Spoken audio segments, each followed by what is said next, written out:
Atenção! Começa agora uma teleaula de língua portuguesa do ensino médio. Você vai assistir a teleaula de número 59.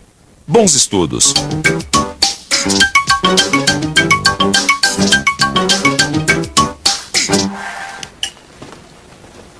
Fala aí, Machado.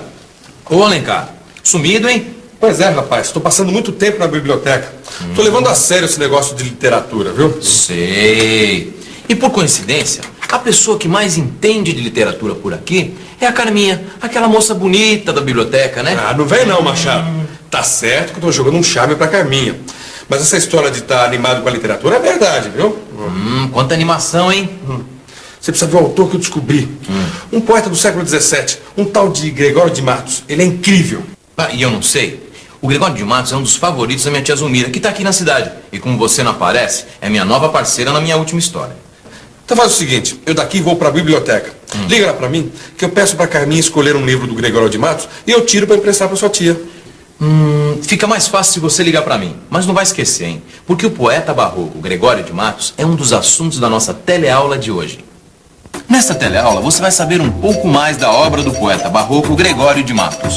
Vai aprender o que são as orações adverbiais e conhecer um deus da antiguidade, Baco. Nossa teleaula começa agora.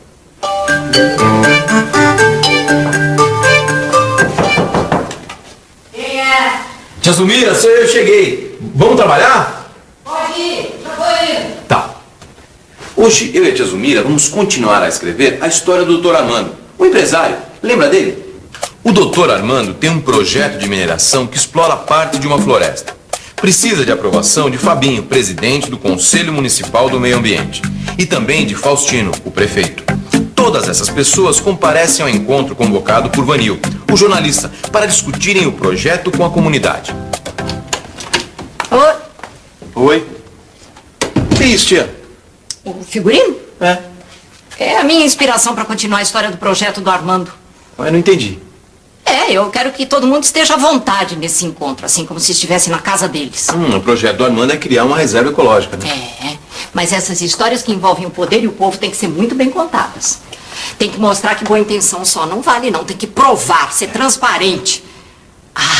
E tem que ter jogo de cintura para encarar o Jarbas. E quem é o Jarbas? O Jarbas. Como é que é? Essa porcaria aqui vai começar ou não vai? Eu quero saber do show. Se controla. Disseram que ia rolar um show aqui. Sai daqui, já. Cadê o show? Senhoras e senhores, estamos aqui hoje para analisarmos os prós e os contras decorrentes da abertura de uma nova frente de mineração aqui em Júpiter da Serra. Para isso, eu gostaria de chamar à mesa o nosso mais alto dignatário, prefeito Faustino.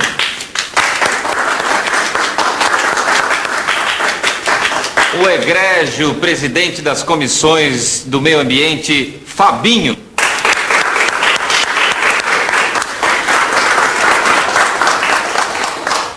E o prócer dono da mineração quadrangular, Dr. Armando.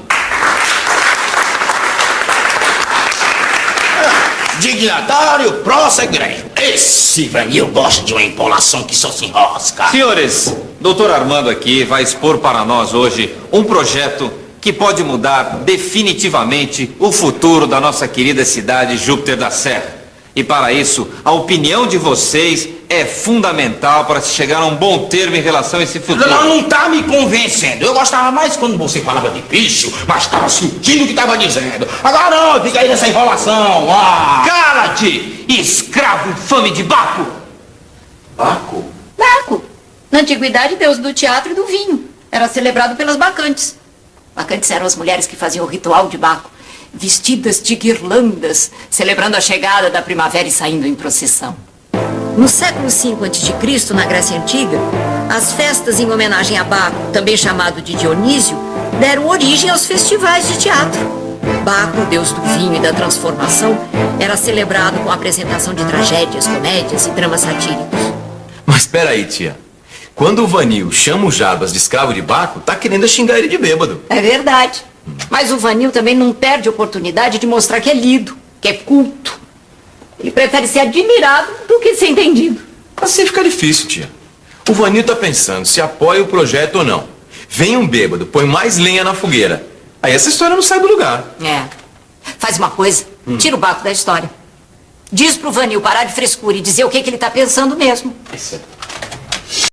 Não, eu tava dizendo que eu preferia quando você falava de bicho, mas com sinceridade. Cala a boca, cachaceiro miserável. Acho bom você fazer alguma coisa, porque isso aqui vai desandar, hein?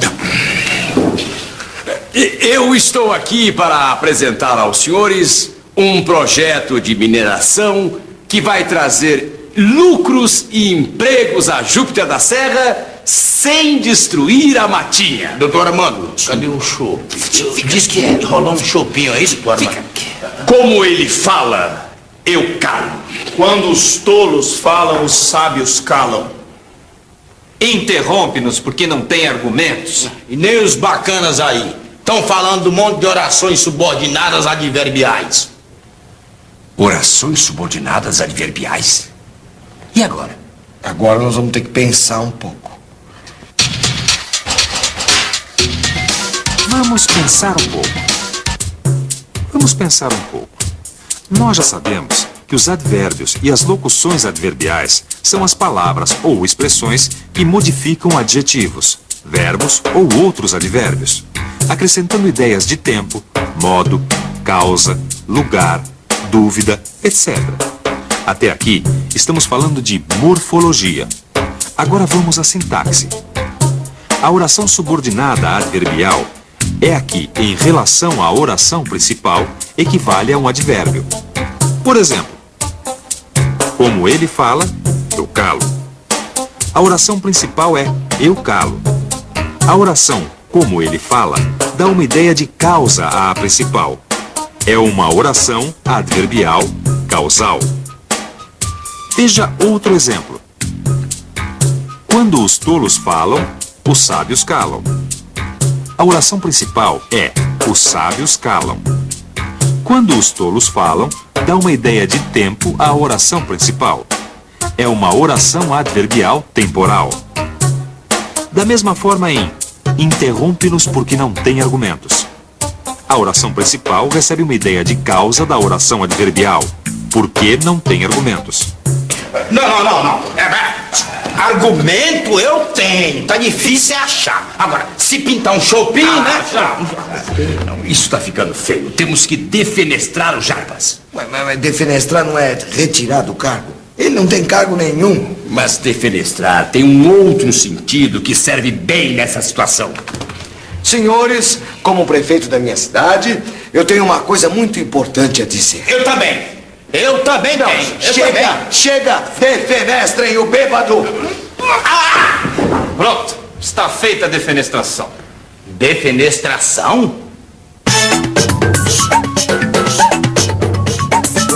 Defenestração. Ato de atirar alguém ou algo pela janela fora. Jogaram os Jarbas pela janela? Jogaram. E nunca mais ninguém viu o Jarbas. Esse era outro boca maldita, falava o que queria. Pena que bebia na hora errada. Não fosse isso, talvez tivesse sido um outro Gregório de Matos. Nosso grande poeta barroco, mais conhecido como Boca do Inferno. Deve ser o Alencar. Eu pedi para ele ver se tinha um livro para a senhora na biblioteca. Adivinha de quem? Alô? Fala, Alencar. Achou alguma coisa do Gregório de Matos? A Carminha achou sim, Machado. Chama Poesia e Protesto em Gregório de Matos, do Fritz Teixeira de Sales. Tá. Teixeira de Sales é o autor. Pergunta se ele tem aquele poema chamado Soneto. É dos meus preferidos. Fala dos incompetentes, fofoqueiros, agiotas e ladrões que infestavam a Bahia do século XVII. Começa com os incompetentes.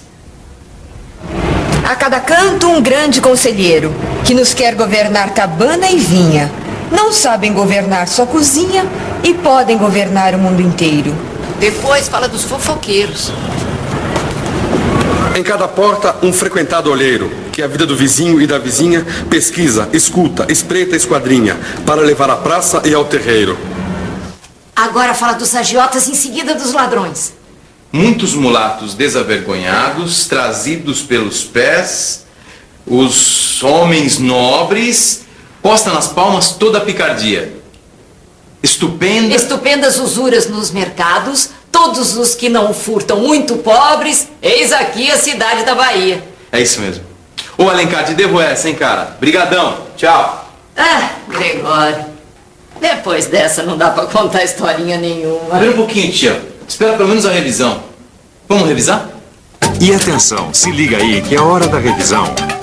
Na teleaula de hoje, você conheceu Baco, também chamado Dionísio, o deus do teatro e do vinho na antiguidade. Aprendeu que as orações subordinadas adverbiais são as que têm função de advérbio com relação às orações principais.